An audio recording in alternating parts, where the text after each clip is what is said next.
Shalom Bapak Ibu Saudara-saudari terkasih. Salam sejahtera, salam sehat bagi kita sekalian dimanapun kita berada. Untuk memulai renungan pada hari ini, mari kita berdoa.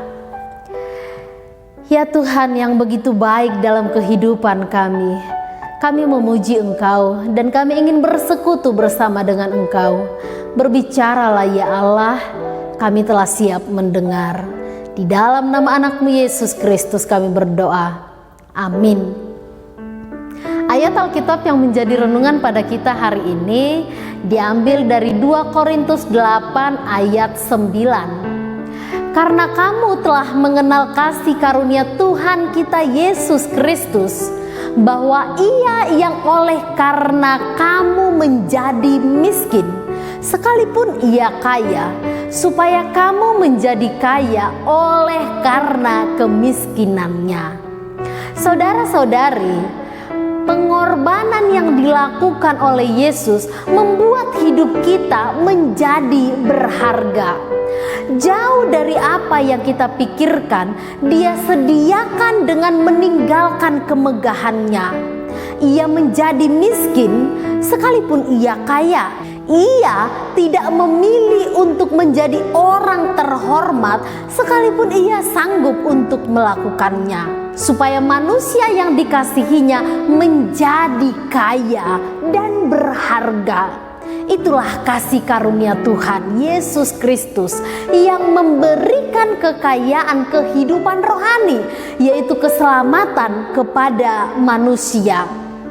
Berdasarkan kasih karunia Tuhan inilah Paulus memanggil orang-orang yang telah menerima kasih karunia tersebut untuk belajar memberikan yang terbaik dari yang kita punya kepada orang lain.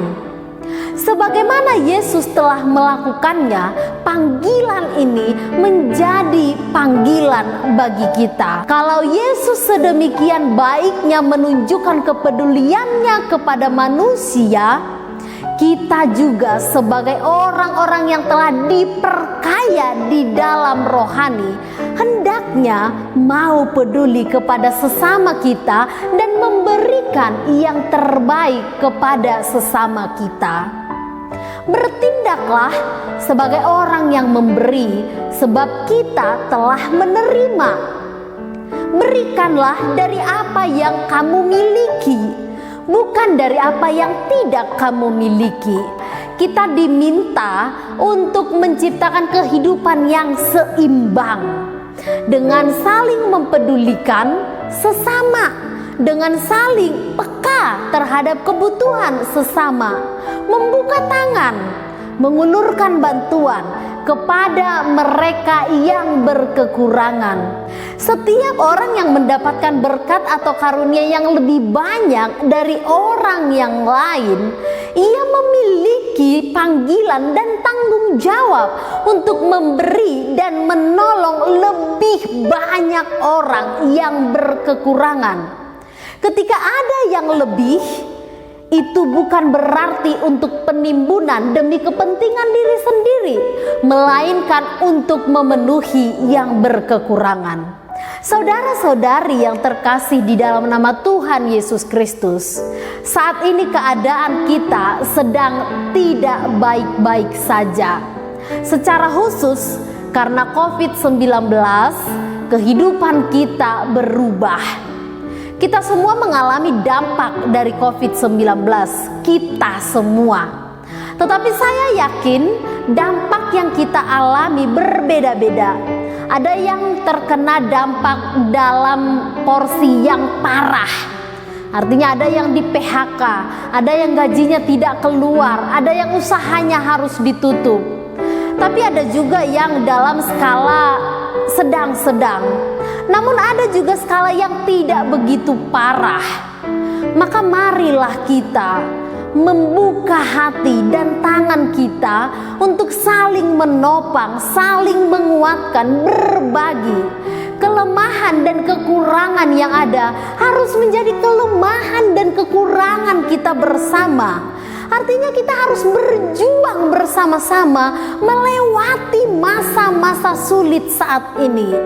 Jika pada saat ini ada saudara-saudara kita yang terinfeksi virus corona, kita yang tidak terinfeksi, jangan menambah beban mereka. Bantulah mereka dalam doa, semangat, juga makanan, minuman, vitamin, atau memberi materi yang mereka butuhkan. Berikanlah sebahagian dari apa yang ada padamu kepada mereka yang saat ini mengalami dampak yang parah, dampak yang membutuhkan benar-benar pertolongan dari kita. Mereka yang saat ini membutuhkan makanan, minuman, masker, vitamin, bahkan uang untuk keberlangsungan hidup mereka, agar kasih karunia Tuhan Yesus Kristus nyata dalam kehidupan keseharian kita. Amin, kita berdoa. Terima kasih Bapa bahwa Engkau telah memberikan kekayaan kehidupan itu kepada kami. Ajar kami juga untuk boleh memperlihatkan, menyatakan kekayaan yang telah Tuhan berikan kepada kami. Biarlah Tuhan bertumbuh hati yang penuh dengan kasih, hati yang peduli, hati yang mau untuk saling menolong, menopang dan memberikan semangat. Ajar kami untuk membuka hati dan tangan kami, memberikan pertolongan kepada mereka yang saat ini membutuhkan. Kami juga saat ini mau secara khusus berdoa kepada saudara-saudara kami yang terinfeksi virus corona. Tuhan, mereka juga yang terdampak dari corona ini, berkati kehidupan mereka, pelihara kehidupan mereka, berikan rezeki kepada mereka, cukupkan apa yang mereka butuhkan, dan sembuhkanlah mereka yang sedang berjuang melawan virus corona. Terima kasih ya Allah, terima kasih ya Tuhan, di dalam nama anak-Mu Yesus Kristus kami berdoa. Amin. Demikian renungan untuk kita pada hari ini. Selamat beraktivitas, Tuhan memberkati. Shalom.